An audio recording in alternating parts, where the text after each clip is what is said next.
check. Sure, guys. Here it is, 2014 Charger, guys. I was summoned out here. I have a new key right here. I got a program for this car. It was towed in. It was put right here. That's only one problem, guys. The only way to program a key is I have to get in it. Right now, I cannot get in it, guys. The door is locked. Now, keep in mind, when you get one of these keys, you're gonna get an insert, the steel blade part as well. So I was thinking if they cut me the steel blade part, I would be able to get in it. This part right here. But again, this is jammed up. Somebody tried to steal this car and I can't get in it. The other side do not have a key. Uh-oh. Now, if the trunk have a way, oh, see, the trunk don't even have a key slot to get in. Gotta find a way to get in here, guys. Guess we're gonna have to find a way to use a theft kit of some sort to bend this back and get down there. That's my only other option, guys. Have to get in here in order to program the key, send this customer on his way. So I gotta go to plan B. I don't know what plan B is. I'll figure something out, guys. Y'all stay tuned. All right, guys, finna try to get in here. Wish us luck. Maybe you're a good thief, bro.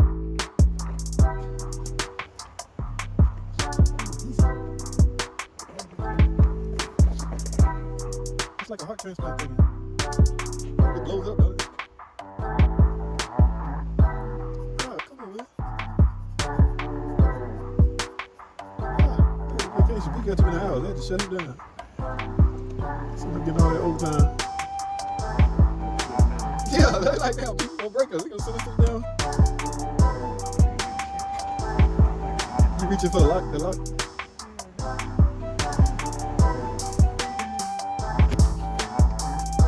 Oh, there you go.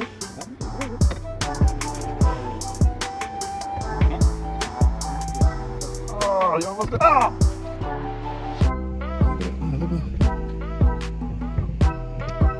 Yeah, we'll see you guys tomorrow. Come on, baby. Right there.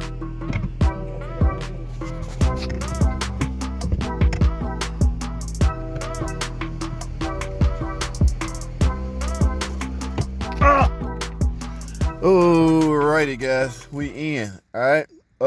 Now the battery's not dead. As you can see, I got lights, but I do not have run. You cannot get run. That's because there's no key. Okay, the car company is not just gonna give your car run capability if there's no key involved. I have a key, but I have to program this first. And I am gonna try. First of all, I got to pull this off. So if I can't pull this off, nothing else matters. I shouldn't run into the problem. This is a car. This is 2014. It has a RFH module, radio frequency hub, I want to say.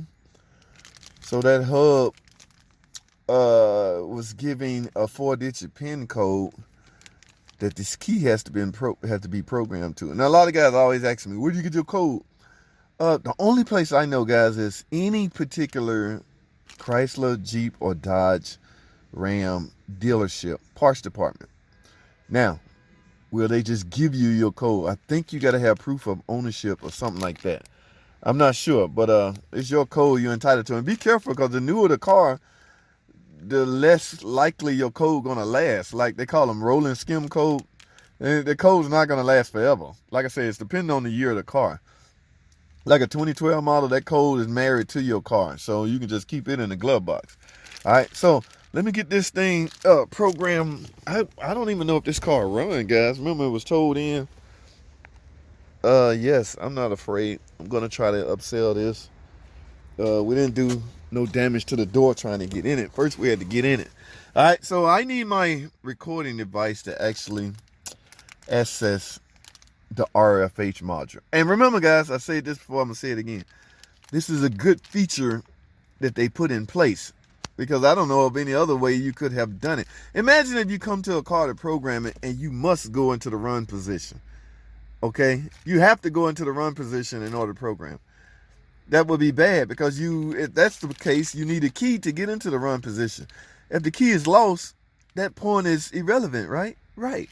So they make it to where the RFH module is still alive on the bus network, even with power being lost. Not power being lost, but you're not in the run position. So if I hook up my scan tool now and try to access the modules, there's a couple of modules that will be actively alive on the bus. Blue means you're alive. Red means, of course, you're dead. Not, so to speak, dead, but because there's no power supply, it's not showing alive. So yes, that is a good feature to have. Thank goodness RFH is still alive on the bus, even in the off position. Okay, now I'm talking too much. Let me get this key program. I need my recording device. Y'all stay tuned. I'll try to get you some screenshots. All right, let's get it.